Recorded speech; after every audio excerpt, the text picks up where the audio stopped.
Voici un tutoriel sur comment utiliser les salles dans Teams. L'utilisation de salles dans Teams est très intéressante lorsque nous devons diviser un groupe de personnes pour travailler en équipe, par exemple. Voyons comment cela fonctionne. Il y a quelques points importants à savoir. Premièrement, c'est seulement l'organisateur de la réunion Teams qui peut activer les salles. Alors, si vous avez un groupe de personnes et qu'une autre personne démarre la réunion, tout le monde se joint à la réunion. Tant que l'animateur principal, celui qui a organisé la réunion, tant que lui n'est pas connecté, on ne peut pas créer les salles. Et c'est seulement lui qui peut créer les salles. Donc, attention, si vous devez organiser une réunion, il faut donc choisir qui va gérer les salles, car c'est cette personne qui doit créer la réunion. Une chose à savoir, c'est s'il y a plus qu'un animateur dans cette réunion, c'est seulement l'organisateur qui peut se promener dans les salles. Les autres animateurs ne peuvent pas aller dans les salles à leur guise. Par contre, l'organisateur peut assigner un des animateurs à une ou d'autres salles. Regardons comment cela fonctionne. Pour bien être organisé lorsqu'on crée une réunion, il faut avant tout avoir un canal. Alors, je vais créer un canal dans ce groupe ici qui me sert de démonstration. Ajouter un canal. Et je laisse le canal standard, donc tous les membres de l'équipe sont capables de le voir. Et je voudrais que les gens puissent le voir immédiatement, sans qu'il soit caché. Je coche ceci. Mais, comme vous le savez, même si je le coche, ça se peut que les gens le voient comme un canal caché. Alors que mon canal est créé, je vais plutôt planifier une réunion, car je veux être en mesure de choisir mes membres et de les avertir.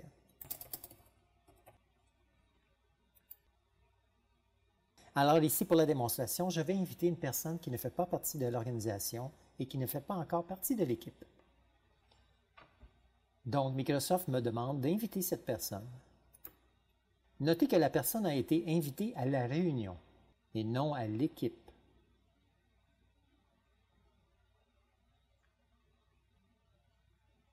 Alors ici, on peut voir que la personne externe a reçu le lien pour participer à la réunion. Alors ici, sur la fenêtre de la personne externe, on peut voir que son Teams lui a demandé de se nommer et maintenant, elle attend que la réunion démarre. Petit rappel, pour les autres personnes qui font partie de l'organisation, la réunion étant programmée. Donc, les autres personnes ajoutées à la réunion peuvent donc rejoindre la réunion en cliquant sur le calendrier de Teams et le bouton « Rejoindre ». Il est intéressant de voir que ici, un autre membre de l'équipe s'est connecté à la réunion. Ce n'est pas l'organisateur, mais un autre membre de la STAS. Et cette personne est en mesure de faire entrer un participant externe. Pour la démonstration, la réunion a été démarrée par un autre membre de l'équipe. On peut voir ici que la réunion a commencé. L'animateur n'a donc pas commencé la réunion encore. Notez aussi que l'animateur peut quitter la réunion, mais la réunion se poursuit toujours pour les autres membres. L'animateur peut donc sortir de Teams, fermer Teams, redémarrer Teams et ensuite rejoindre de nouveau la réunion. Alors nous revoilà dans la réunion. Notez que deux de mes participants n'ont pas de caméra et que mon troisième participant n'est pas présent. Mais le but de cette démonstration est de démontrer l'utilisation des salles.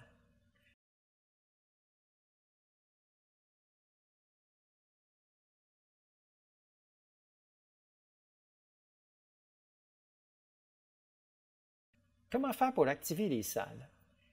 Il suffit de cliquer sur l'icône qui sert à créer les salles. Suite à l'activation des salles, nous avons un panneau qui s'affiche.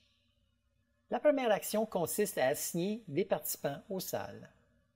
Prenez note ici que ceci est une vieille réunion que j'ai redémarrée. Alors ici, nous voyons qu'il y a déjà des salles. Ce que j'ai fait, c'est d'ouvrir une réunion que j'ai planifiée il y a quelques jours. Donc, les salles sont restées là. Je vais maintenant les retirer pour recommencer. Ce qui veut dire que les salles ont persisté dans cette réunion. Évidemment, dans une nouvelle réunion, les salles ne seraient pas disponibles. Alors, comment faire pour activer les salles? Il suffit d'utiliser l'icône qui sert à activer les salles. En cliquant dessus, Teams vous affiche un panneau et vous demande combien de salles vous avez besoin. Pour le besoin de l'exemple, je vais prendre 3 salles. Ensuite, vous devez décider si vous voulez que Teams assigne les gens de façon automatique ou si vous voulez le faire manuellement. Évidemment, lorsque vous avez un groupe de personnes prédéfini, vous allez vouloir le faire manuellement pour assigner les bonnes personnes dans les bonnes salles. Alors ici, je vais le faire manuellement pour démontrer comment ça fonctionne. Il suffit de créer les salles. Teams crée les salles.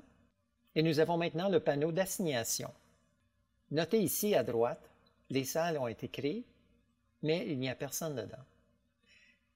Ce panneau sert à affecter les participants aux salles. Notez qu'il y a 2 façons de procéder.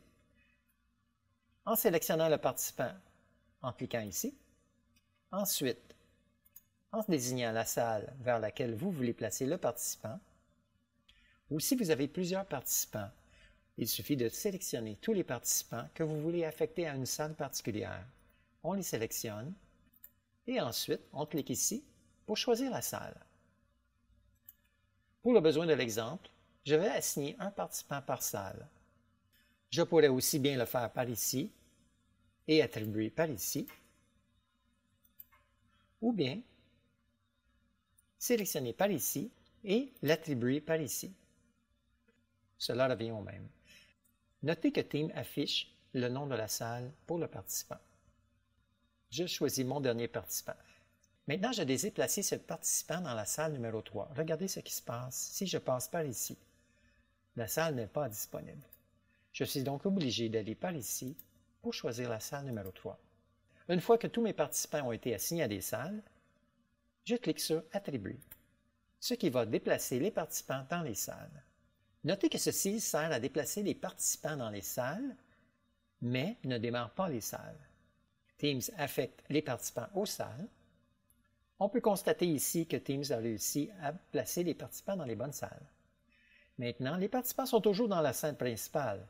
Pour démarrer la division en salles, on doit cliquer sur le bouton « Ouvrir ». Teams ouvre les salles et va déplacer les participants dans les salles. On peut voir sur la fenêtre d'un des participants la mention que Teams va déplacer le participant dans la salle. Maintenant que les participants ont été déplacés dans les salles, je me retrouve seul dans la salle principale. Alors, en tant qu'animateur, je désire me promener dans les salles. Pour cela, je dois cliquer sur l'ellipse pour ouvrir le menu et ensuite cliquer sur « Rejoindre la salle ». Je peux rejoindre n'importe quelle salle de cette façon. Pour le besoin de l'exemple, je vais rejoindre la salle 1 en cliquant sur l'ellipse « Rejoindre la salle ». Et je rejoins donc la salle avec Jean-Philippe Marche. Ici, on peut voir que je suis en réunion avec Jean-Philippe. Pour rejoindre une autre salle, en quittant cette salle, il me suffit de recommencer le procédé en cliquant sur l'ellipse et rejoindre la salle. Je me déplace donc dans une autre salle. Notez qu'il y a quelques configurations possibles dans la gestion des salles. Il suffit de cliquer sur l'engrenage pour faire apparaître le menu de configuration. Ici, nous avons une limite de temps de 2 minutes pour les salles. Vous pouvez mettre ce que vous voulez. Ceci est très utile dans une grande réunion pour compartimenter le temps, donner une limite de temps à un groupe de personnes pour une discussion quelconque. Et ensuite, les gens reviennent dans la salle automatiquement. Notez que le bouton « Déplacer automatiquement les participants vers les salles » est enclenché. On peut aussi permettre aux participants de revenir à la réunion principale. Tout dépend de comment vous voulez organiser votre réunion. Un autre point à savoir, lorsque le dernier participant quitte la salle, elle sera fermée automatiquement. Voici un exemple lorsque nous désactivons le déplacement des participants automatique dans les salles. Voici ce qui se passe pour les participants. Un message demandant aux participants de rejoindre cette salle. Le participant reçoit une invitation à rejoindre la salle.